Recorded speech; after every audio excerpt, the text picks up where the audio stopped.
तर मित्रांनो आज आलेलो मी इरा हॉटेलला कस्टमरला पिकअप करायला. रेग्युलर कस्टमर आहे. नाशिकमध्ये आल्याच्या नंतर पहिला कॉल मला करतात मित्रांनो. तर यांना पिकअप करून डायरेक्ट त्र्यंबकेश्वरच्या या लोकेशनवरती आलेलो आहे. आणि तुमच्या समोर आहे ब्रह्मगिरी मित्रांनो, ब्रह्मगिरी पर्वत. कसा व्ह्यू एकदम भारी. वरती जायला पाहिजे अजून मजा येईल, पण माझ्यासोबत आज कस्टमर आहे. तर नक्की वरती गेलो असतो, पण तुम्हाला माहिती आहे का या लोकेशनवरती आम्ही का आलोय? कारण की हे कस्टमर आहे नाशिकच्या प्रत्येक तळ्याचा सर्वे करतात. त्र्यंबकेश्वर मध्ये भरपूर तळे ना, त्याचा सर्वे करतात. कुंभमेळ्यासाठी जरा मस्त बनवायचं. तर बघू शकता हे तळ एवढं मोठं ना मित्रांनो, किती क्लीन पाणी आणि किती मस्त वाटतं. आणि हे महादेवाचं मंदिर आहे तळ्याच्या किनारी मित्रांनो. आणि ह्या महादेवाच्या मंदिराचं आधीच दर्शन घेतलं मी आल्याच, कारण की भोले बाबाचं दर्शन घेतल्याशिवाय आपले पुढचे काम होत नाही. तर बाजूला बघतो तर काय डॉन, बापरे बाप. तर हेच आहे ते कस्टमर आपले जे तळ्याचं सर्वे करताय. म्हटलं तोपर्यंत आपण या तळ्यामध्ये खाली जायचा प्रयत्न करू. नंतर कळालं हे तळ खूपच खोल आहे, त्याच्यामुळे नको भाई. तर बाजूला बसलेली मुलगी काय बोलायला तयार नाही माझ्याशी. म्हटलं ठीक आहे जाऊ दे बाबा.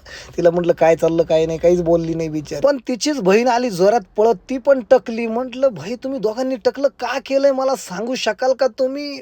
म्हणे आम्हाला थोडासा प्रॉब्लेम होता म्हणून आमच्या पप्पांनी दोघांची टकली करून टाकली. म्हटलं क्या बात आहे यार. ही मुलगी तिच्या बहिणीपेक्षा एवढी बडबड करते की विचाराच्या बाहेर, पण भारी वाटतं. अशी मस्त बोलत होती ना बिचारी, एक नंबर. तितक्यात आपल्या दोंदे मामाचा फोन आला, म्हणे बुकिंग आहे. म्हटलं मामा मी त्र्यंबकेश्वरला आहे. मग काय मामाने कटच केला ना बाई. म्हटलं राग आला काय मामाला? मामा म्हणे तू त्र्यंबकेश्वरला कस काय जाऊ शकतो, त्याच्यामुळं मी दुसरं कोणतरी बघतो. म्हटलं बघा.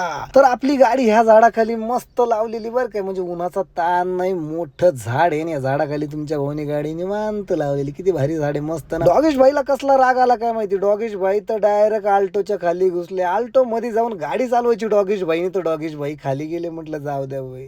तर बघू शकता या मुलीनी ना मस्त ह्या तळ्यातून पाणी काढलंय. आपल्याला जायला सुद्धा भीती वाटते. आणि लहान लहान लेकरं मस्त या तळ्यातून पाणी भरतात मित्रांनो, आणि डायरेक्ट घरी घेऊन जातात. पाणी सोडल्याच्या नंतर परत ती माझ्याकडे आली मित्रांनो. तिला म्हटलं भाई तुझा व्हिडिओ घेतो ना मी. तर हसायला लागली. म्हणे माझे मित्र माझं टकलं बघतील ना म्हणे.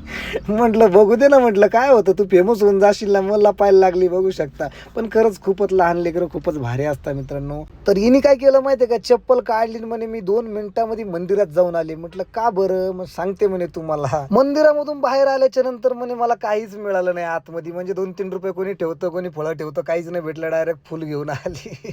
म्हणे माझा गोंधळ झाला म्हणे. म्हटलं काय टेन्शन न घेऊ, परत कोण ना कोणतरी ठेवल. तितक्यात तिचा भाऊ आणि बहिणीचा शाळेचा टाइम झाला. हिला म्हटलं तू जात नाही का? नाही म्हणे माझा मूड नाही. बघा लहानपणी जात नाही आणि परत मोठं झाल्याच्या नंतर म्हणता यार शाळा शिकलो असतो तर बरं झालं असतं.